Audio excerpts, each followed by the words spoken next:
कैसा है बेटा, कैसा है, स्वास्थ्य कैसा है उसका? ठीक है। ठीक है पहले से? ठीक है। मन एकदम ऐसा लग रहा है कि उद्विग्न टाइप का हो गया है। किसी का भी फोन आ रहा है सोशल मीडिया पर, दूसरी जगहों पर इतनी ज्यादा मतलब पीड़ा दिख रही है कि आदमी को लग रहा है क्या हो रहा है ये। अब खुद भी प्लस डर हो गया है हर जगह। इच्छा नहीं कर रही थी मेरी भी मीटिंग वूटिंग की, बल्कि कई सप्ताह से नहीं कर रही है। फिर मैंने कहा कि यार ये क्रम टूट जाएगा तो फिर ये होगा कि थोड़ा बहुत तो संबल लोगों को मिले, थोड़ा सा मन चेंज हो उनका। इसीलिए क्रम जारी रखे हुए हैं हम लोग के। कॉलेज के लड़कों की मीटिंग होती है, फिर शाम को मन ही नहीं किया किसी का भी, बस छोड़ जाने दो आज कैंसिल करो। चलिए आप ठीक हैं गणेश भाई? अब आपको आवाज आ रही है क्लियर ना? मैं ना मोबाइल से रिजाइन करता हूँ, इसमें ना कुछ प्रॉब्लम लग रहा है, आवाज कम है स्पीकर में। अच्छा अच्छा, ठीक है ठीक है, ज्यादा सही से रहेगा। रिजाइन करता हूँ। एक बार मोबाइल से कर लीजिए।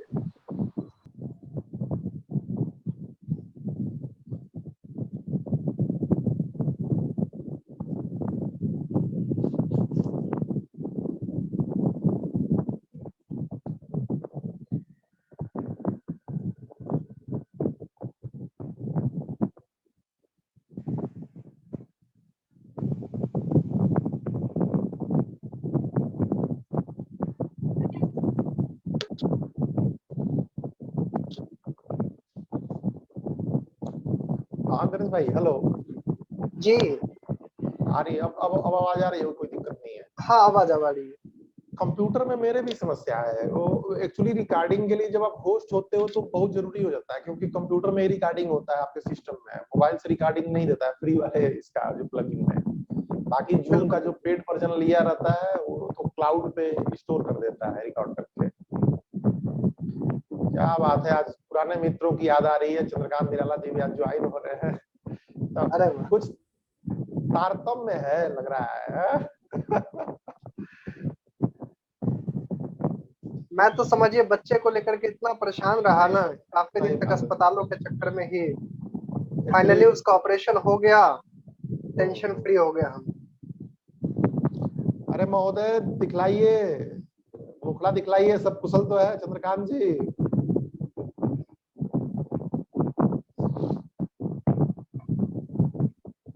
इस समय बहुत गणेश भाई बहुत ज्यादा नकारात्मकता फैली हुई है, और बहुत ज्यादा। सोशल मीडिया पे जो लोग मतलब परेशान है वो तो पोस्ट कर रहे हैं, जो ठीक हो रहे हैं वो पोस्ट नहीं कर रहे हैं। आज मैं इसको लेके लिखने वाला हूँ कि भाई कम से कम जो लोग ठीक हो रहे हैं वो भी तो अपनी चीजें डालें, ताकि कुछ पॉजिटिव न्यूज भी हो। आखिरकार आखिरकार 3,92,000 संक्रमित और 3 लाख ठीक होने वाले लोग जो आए हैं, उनमें से हाँ 3 लाख में से 30 लोग भी अगर बढ़ी से सार्थक पोस्ट डाल दें हाँ तो कितना हाँ, सकारात्मक परिवर्तन आएगा। सकारात्मक आएगा। अब दुख की खबरें तो लोग डाल रहे हैं। अब जैसे ही आप अपनी वाल खोलते हो फीड में जाते हो, मैं तो खोलना ही छोड़ दिया है मैंने फेसबुक। सिर्फ सिर्फ सिर्फ और सिर्फ मतलब नकारात्मक की खबरें मिल रही है।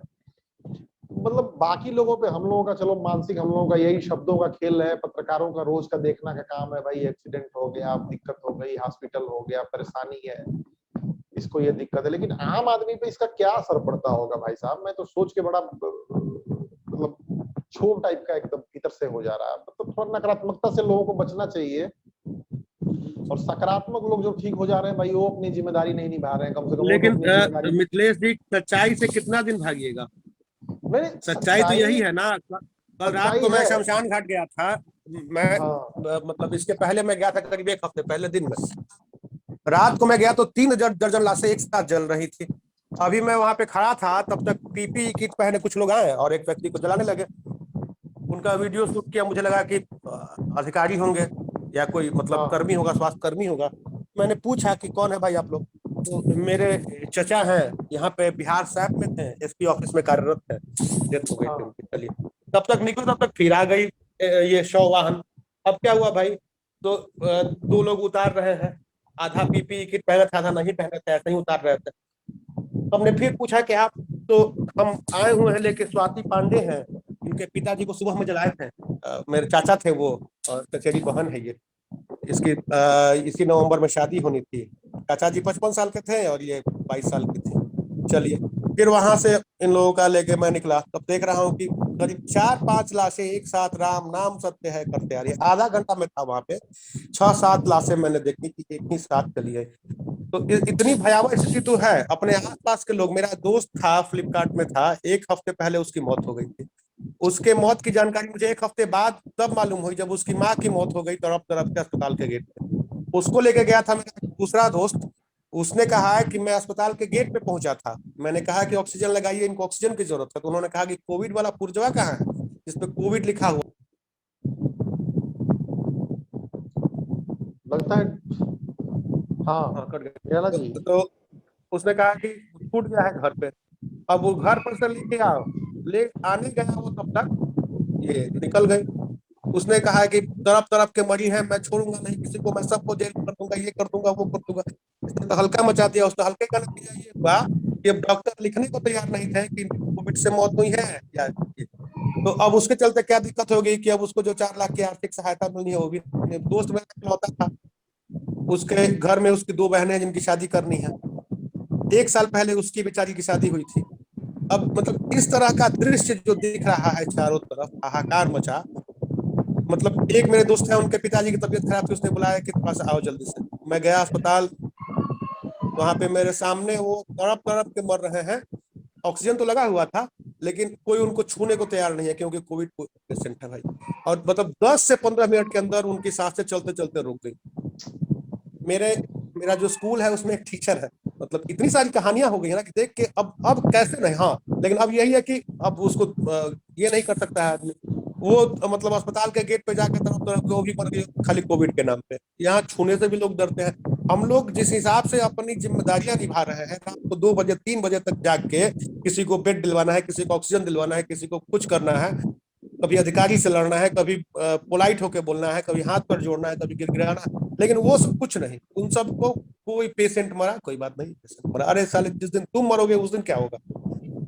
तो यही सारी चीजें हैं। बहुत खराब स्थिति। रात को फिर कल 3 बजे तक मैं जगा था, इसीलिए आज देर तक सोया हुआ था।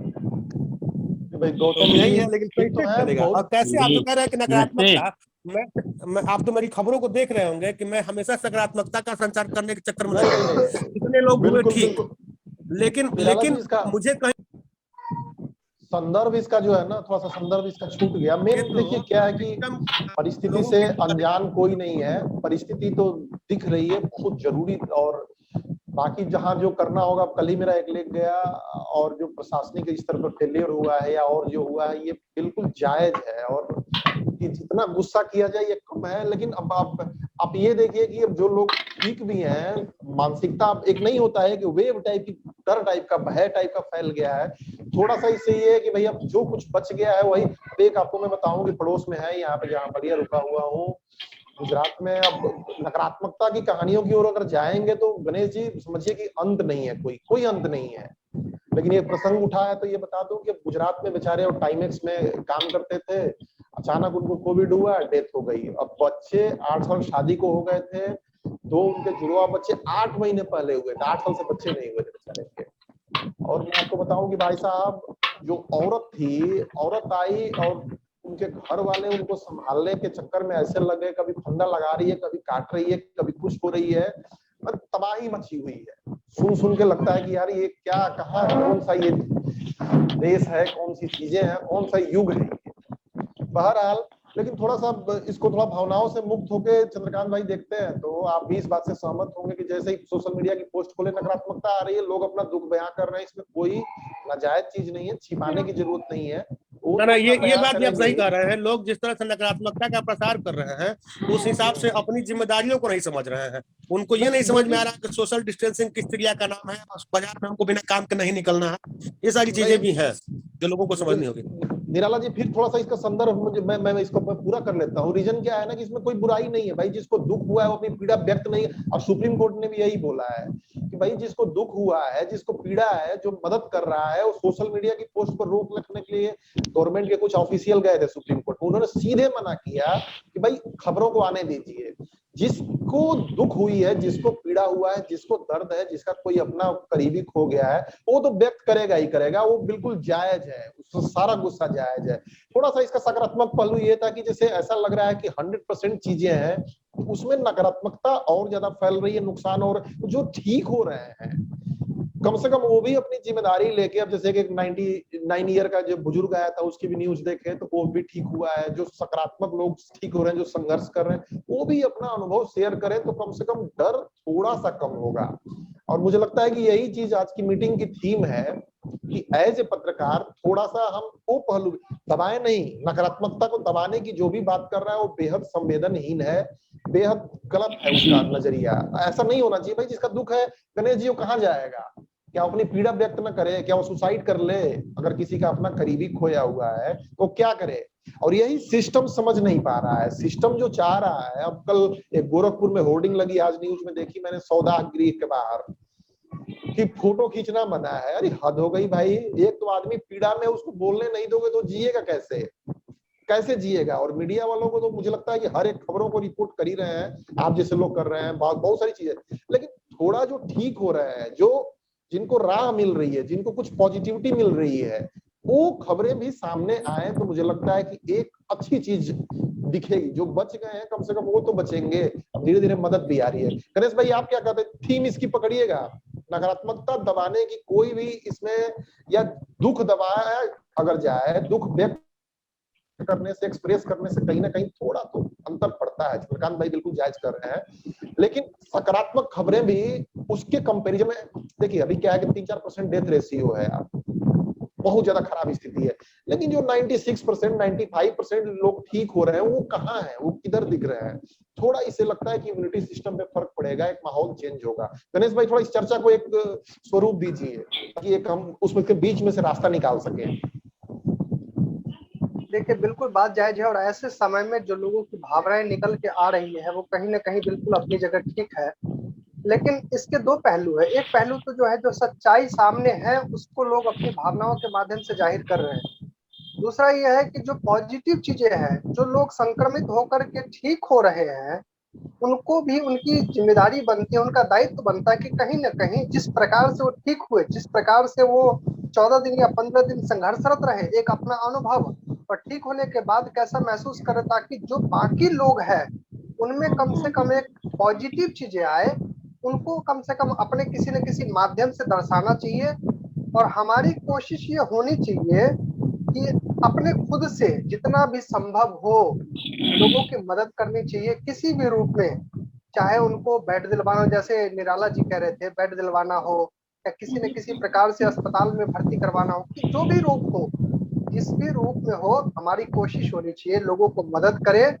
और जो लोग संक्रमित हो रहे हैं वो लोगों से मेरा विनम्र निवेदन है कि कम से कम जब आप बाहर आते हैं, संक्रमण से बिल्कुल मुक्त हो जाते हैं, तो आप एक तरह से योद्धा है, वो योद्धा है जो जिसकी जितनी भी वर्णन की जाए वो बहुत कम है। तो आप थोड़ा सा पॉजिटिव विचार देंगे लोगों में, तो जो बाकी लोग डरे सहमे हुए हैं उन लोगों में एक पॉजिटिव विचार आएगा, ताकि वो जो एक डर के साये में जी रहे हैं, बाकी उनके रिश्तेदार संक्रमित है तो बिल्कुल घबराए हुए हैं, परिवार के लोग संक्रमित है तो घबराए हुए हैं, उनको कहीं ना कहीं ऊर्जा मिलेगा, कहीं ना कहीं पॉजिटिव सोच मिलेगा। तो ये काम हमारे जो लोग संक्रमित होकर ठीक हो रहे हैं उनका भी है।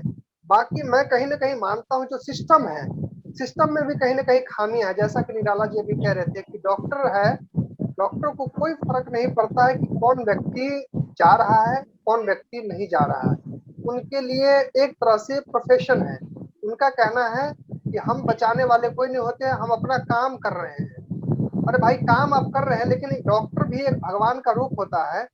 डॉक्टर में बहुत सारे पहलू छुपे होते हैं। डॉक्टर अगर पॉजिटिव इलाज करे, सही से इलाज करे, किस चीज की कमी है उस चीज को वहां पे मंगवाया जाए। गैस की अगर ऑक्सीजन की कमी है तो ऑक्सीजन मंगवाया जाए, परिजन को कहा जाए कि आप ऑक्सीजन की व्यवस्था कीजिए, वेंटिलेटर नहीं है तो वेंटिलेटर की व्यवस्था की जाए। कहीं ना कहीं डॉक्टर अगर सही से इलाज करते हैं तो मैं मानता हूँ कि काफी हद तक काफी जो मरीज है वो बच सकते हैं, काफी लोगों की जिंदगी बचाई जा सकती है। लेकिन मैं खुद अभी अस्पताल में रह के आया हूँ बच्चे को लेकर के, वहां पे डॉक्टर का जो बिहेव मैंने देखा वो कहीं ना कहीं बहुत ही नकारात्मक है। उसी में दो प्रकार के डॉक्टर होते हैं। एक होते हैं जो बिल्कुल सकारात्मक सोच के होते हैं, आपका हौसला बढ़ाते हैं। लेकिन कुछ डॉक्टर होते हैं, खासकर ऐसे में जो जूनियर डॉक्टर है, जो नए ट्रेनिंग डॉक्टर है, वो नकारात्मक रवैया अपनाते हैं और वो कहीं ना कहीं मरीज को डराने का, धमकाने का काम करते हैं कि आप यहाँ कहाँ आ रहे हो, आपका इलाज नहीं हो सकता, मर जाओगे, ये होगा वो होगा। जबकि ऐसे में उनको पॉजिटिव विचार देना चाहिए, उनको हौसला देना चाहिए कि कोई बात नहीं, आप अस्पताल आए हो, हम पूरी मेहनत करेंगे, आपको बचाने का पूरा प्रयास करेंगे।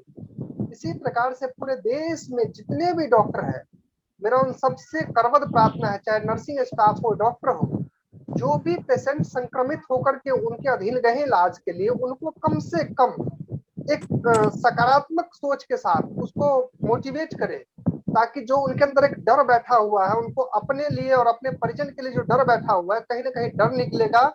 जो व्यक्ति जाने वाले हैं वो भी बच सकते हैं। अधिकतर व्यक्ति वही जा रहे हैं जिनको डराया जा रहा है, और जो नहीं समझ पा रहे कि आखिरकार मुझे ये हो गया तो मैं बचूंगा कैसे, मेरे बच्चों का क्या होगा, मेरे परिवार का क्या होगा। संक्रमण से कम मर रहे हैं, डर से ज्यादा मर रहे हैं। जी, मेरा ये मानना है। बहुत बिल्कुल बहुत सही, सकारात्मक।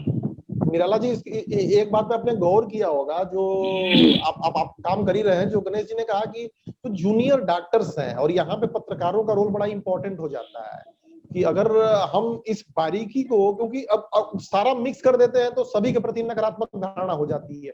थोड़ा सा इसको मेजर करें तो जूनियर डॉक्टर्स हो गए भाई, नेचुरल है कि उनके पास उतना अनुभव नहीं होता, और डॉक्टर्स भी, हकीकत यही है कि इंसान के रूप में इतना ज्यादा वर्कलोड आ रहा है 24 घंटे।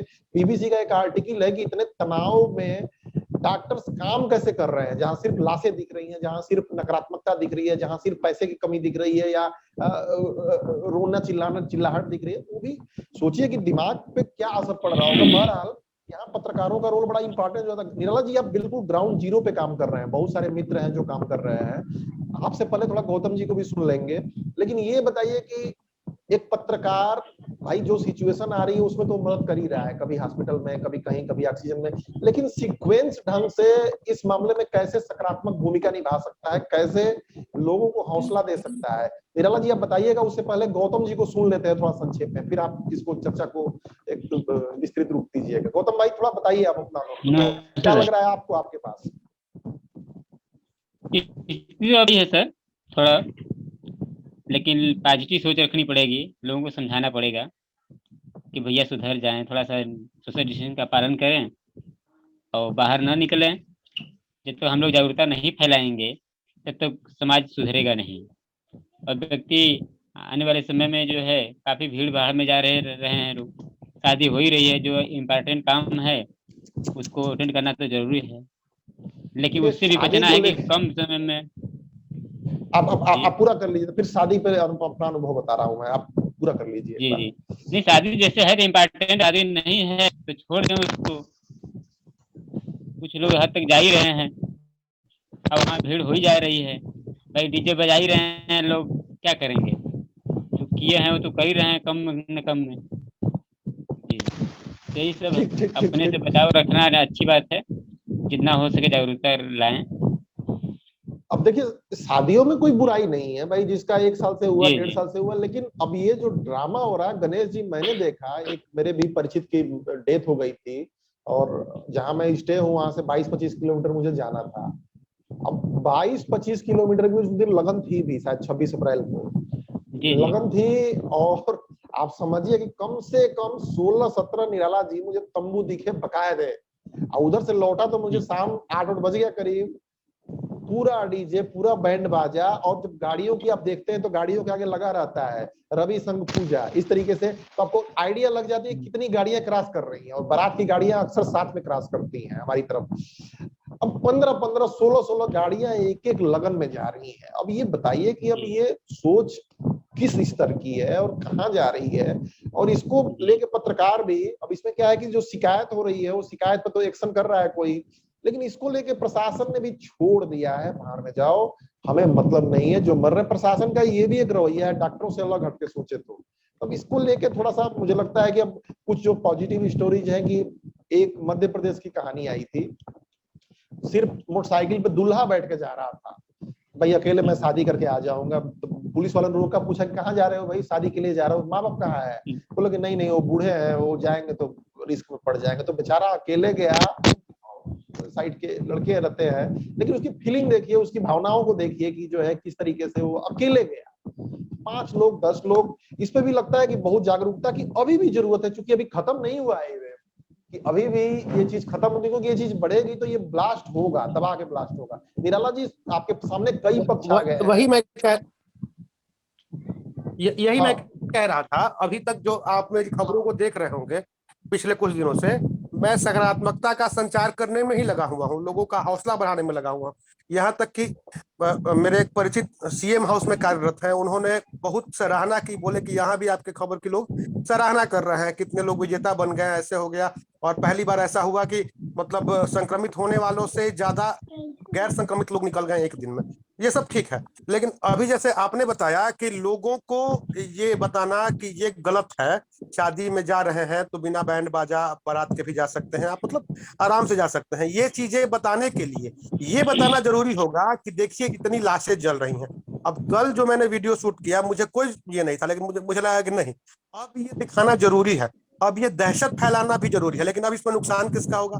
नुकसान उनका होगा जो बीमार है, अस्पताल में है, और जिन्हें जादू की झप्पी की जरूरत है, लेकिन वो उन्हें वहां मिलेगी नहीं, अब तो उनको ये मिलेगा। तो ये सारी चीजें भी हैं। अब इसके चलते बड़ा अंतर्द्वंद है, और बहुत आदमी ये है कि कैसे इसको लेके चला जाए। बिना डंडे के जोड़ के, हमारे भारतीय संस्कृति में बिना डंडे के जोड़ के लोग समझते नहीं है कि हेलमेट पहनना है। इस संस्कृति में लोगों को ये समझाना कि कोरोना बहुत भयावह है, कोरोना से लोग मर रहे हैं, इसके लिए उन्हें वो तस्वीर भी दिखानी अब जरूरी हो जाएगी। मैंने अभी तक की जो मैंने रिपोर्टें की, मुझे बेकार लग रहा था कि ये देखिए लाशें, ये देखिए लाशें, ऐसा। तो अब मैंने एक खबर लिखी थी, व्यवस्था का अंतिम संस्कार। मैंने इसलिए लिखा कि वहां पे बिना स्ट्रेचर के घसीटते हुए लाश ले जाया गया। अगले दिन एसडीएम ने फोन किया कि क्या चंद्रकांत जी आप भी इस तरह की खबर लिख रहे हैं, थोड़ा सा लोगों को हौसला दीजिए। मैंने कहा कि ना चलिए ठीक है, मुझे भी लगा कि हो सकता है मैंने गलत कर दिया हो, चलिए ठीक है। उसके बाद से मैंने लगातार पॉजिटिव स्टोरीज लिखनी शुरू की। लेकिन कल के रात का जो दृश्य था, वो मैं क्या कहूँ उसको। अच्छा, इसके बाद आपदा को अवसर बनाने के लिए हमारे प्रधानमंत्री जी ने कहा, लेकिन उन्होंने जो कहा उसका ठीक यहाँ पे लूट खसोट का अवसर बनाने की स्थिति हो गई है। एक घटना मैं और बता दे रहा हूँ, यहीं बगल में सोनीपट्टी मोहल्ला है, रात को करीब 11 बजे मुझे फोन आया, 11:30 बजे, कि तबीयत खराब है, सांस लेने में दिक्कत है। मैं कोविड केंद्र में गया, वहां पे बेड नहीं। मतलब करते करते रात को करीब 11:15 तक ये हो गया था तमाशा। 11:15 बजे रात से मैंने वहां के प्रभारी पदाधिकारी को फोन करना शुरू किया, एएसडीएम है, अपर अनुमंडल पदाधिकारी। उन्होंने फोन उठाना, मतलब फोन उठाने में 5-6 बार के बाद उन्होंने फोन उठाया। मैंने पूछा कि बेड, तो बेड तो वहां पे नहीं है चंद्रकांत जी। उन्होंने कहा कि आपने शाम को जो जारी किया था बुलेटिन, उसमें कहा था कि बेड है, वहां पे सब कुछ है, ऑक्सीजन है।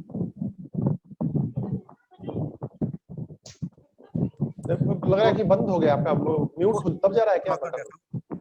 हाँ, तो उनको जानकारी ही नहीं थी। नहीं फैक्ट है, देखिए ये दब जा रहा है निराला भाई। हाँ, वो फोन आ गया था, वही मैंने कहा था। तो उसके बाद फिर क्या हुआ कि उन्होंने ही कहा कि किसी प्राइवेट अस्पताल में ले जाइए। मैंने प्राइवेट अस्पताल में भेजा, और वो प्राइवेट अस्पताल का संचालक जो है, उसने आधा घंटा पहले मुझसे बात की थी और कहा था, अरे चंद्रकांत भाई, मैं रात को 2-2 बजे तक जगता हूँ, मैं बहुत बढ़िया से काम कर रहा हूँ, मेरे यहाँ पे ईद के जाने वाले 2 संख्या अधिक है। मैंने कहा ठीक। मैं उस प्राइवेट अस्पताल वाले को फोन करता रह गया, 7-8 बार मैंने फोन किया, उसने फोन ही नहीं उठाया। उसके यहाँ उसके दरवाजे पे लोग पहुंचे, तो दरवाजे पे ही पहुंचते पहुंचते बोल दिया लोगों ने कि भाई सुनिए, इनका पहले जाकर सीटी स्कैन करा के आइए, उसके बाद मेरे यहाँ आइएगा। तो भाई इनका ऑक्सीजन लेवल डाउन है, 80 हो गया, तो कोई बात नहीं, पहले सीटी स्कैन करा के आइए। तो वो सीटी स्कैन कराने के लिए गया, वहां गया तो वहां कह रहा है कि 12,000 रुपया लगेगा। अब जबकि वहां पे रेट निर्धारित है 2,900 रुपया सरकार की तरफ से यहाँ पे। अब मैंने कहा कि जरा बात कराइए, वो मुझसे बात करने को तैयार नहीं था। स्थिति इतनी खराब हो गई कि मैंने कहा कि ठीक है, घर जाइए, पेट के बल लेट के ऑक्सीजन लेवल बढ़ाने का प्रयास कीजिए। रात भर वो लेट के ऑक्सीजन बढ़ाने का प्रयास करता रहा। अगले दिन सुबह एफडीएम को मैंने फोन किया, उसने उनके कहने पे एडमिशन उसी अस्पताल में जिसमें बेड नहीं होने की बात कही जा रही थी और ऑक्सीजन नहीं होने की बात कही जा रही थी, हो गया है। तो यहाँ पे अधिकारियों की भी ये है।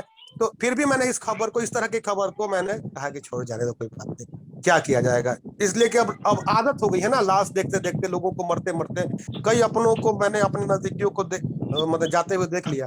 तो लेकिन अब हुआ कि कल जो मैंने फील किया, मुझे लगा कि नहीं, यहाँ पे क्या है कि लोगों को डर की जरूरत है, अधिकारियों को ये जरूरत है कि नहीं आपकी कमियां भी दिखाई जाएंगी, तो इस हिसाब से नेगेटिव खबरें भी दिखानी जरूरी है। हाँ, पॉजिटिव खबरों से मैंने तो ये देखा कि बहुत सारे लोग कहते हैं कि सांस लेने में तकलीफ है। मैं गया था अस्पताल में कुछ दिन पहले, वहां पे मैंने देखा कि एक 42-43 साल के व्यक्ति हैं, कोविड निगेटिव थे, उनका टेस्ट हो चुका था, सांस लेने में दिक्कत है, हाँफ रहे थे। मैंने कहा कि एक मेरी सलाह मानिएगा। बोले क्या? जरा सा पेट के बल लेट जाइए, गहरी सांस लीजिए और छोड़िए। उन्होंने शुरू किया, मैंने कहा कि अच्छा फील कर रहे हैं? तो हाँ, उनका देखा देखी 2-4 लोग और बगल में थे, ऑक्सीजन की कमी को लेके वो भी ऐसा ही करने लगे। तो मैंने समझा बुझा के मुझे लगा कि बड़ा अच्छा काम है, तो ऐसा ठीक है, लेकिन ऐसा कब तक चलेगा? ये कल एक्चुअली सुबह से लेके निराला भाई थोड़ा शाम। आपने जो बात कही ये अनुभव इसीलिए मैं आज कर रहा था कि आज बाकी पत्रकार मित्र में, क्योंकि है छोटी चीजें, देखिए यही योगदान है हमारा। बाकी तो जो हम कर रहे हैं वो तो कर ही रहे हैं, लेकिन ये जो आपने छोटी छोटी चीजें बता रहे हैं निराला भाई ना, ये अमृत है। और पत्रकारों की एक बड़ी कम्युनिटी है देश भर में, इसीलिए इस तरह के संस्थाओं का मजबूत होना भी बहुत जरूरी है, जो पैसे का धंधा नहीं करती हैं, जो पॉलिटिक्स का धंधा नहीं करती हैं, जो लोगों को वास्तविक रूप से जोड़ती हैं और संपर्क बनाए रखती हैं। तो इसलिए आप खुद सोच के देखें निराला भाई, कितने लोग हैं। अगर इस तरह से अभियान चले तो समाज ही बदलाव ला सकता है। राजनीति ने तो अपनी औकात दिखा दी। और आपको क्या लगता है कि 70 साल में आप जैसे वरिष्ठ पत्रकार हैं, ये देश यहीं पे खड़ा है, तो इसमें सिर्फ और सिर्फ उन्हीं लोगों का योगदान है, उन्हीं प्रशासनिक लोगों का योगदान है जो कहते हैं कि सकारात्मक दिखाइए, सौदागरी का फोटो मत लीजिए। क्या निराला जी, आप भी ऐसी खबरें छाप रहे हैं। Bureaucrats are paid for doing nothing, वो सिर्फ डिस्टर्ब करते हैं ताकि सिस्टम रुका रहे, छीना झपटी होती रहे, कोई उनके आगे पैरों में गिड़ाए, तब जाके वो अपना काम करें। इसके अलावा मुझे नहीं लगता है कोई उनका अपना योगदान होता है। ब्यूरोक्रेट्स 99%, मैं उसमें 1% लोगों को ही मुक्त करूंगा। 99% लोग धर्रे पे हैं, जो हो रहा है होने दो, मेरा क्या है, मेरी नौकरी, मैं सरकारी दामाद हूँ, मुझे कोई फर्क नहीं पड़ता है। ये एक बड़ी विचित्र परंपरा है। लेकिन जो आपके छोटे छोटे सजेशन है, इसमें सामाजिक रूप से मूवमेंट जरूरी है। आप लोग भी थोड़ा सक्रिय रहिए, क्योंकि ये बीमारी बड़ी चलेगी और भाई हमारा जितना दायरा है हम उसी में तो फैलाएंगे, उसी में हम अपनी बात कर सकते हैं। अपना सुरक्षा का भी ध्यान रखना जरूरी है। थोड़ा सा संस्था पे समय निकालिए निराला जी, आप भी, गणेश जी आप भी, और आप लोग भी, ताकि अब ये छोटी छोटी बातें पड़ेंगी। सोचिए कि हॉस्पिटल में जाएंगे, 10-10 लोगों को भी सलाह देंगे कि पेट के बल लेटो। ठीक है, हम दुनिया नहीं बदल सकते, लेकिन एक लोगों की भी जान बच गई, उसकी दुनिया तो बची जाएगी, उसकी दुनिया बच जाएगी निराला भाई। गणेश भाई, तो लग रहा है कि सकारात्मकता यहाँ पे जरूरी है थोड़ा सा। मैं यही कोशिश कर रहा हूँ कि जो कि प्रोफेशनल्स का भी ग्रुप है हमारा, उसमें भी यही बात डाल के कि अच्छे लोग बाहर आए। प्रशासन के भरोसे दुनिया नहीं चलेगी, कभी नहीं चलेगी। उनको क्या फर्क पड़ता है भाई साहब। एक परिभाषा है राजनीति की, बस पूरा कर दूं गणेश भाई, कि सरकार एक आवश्यक बुराई है।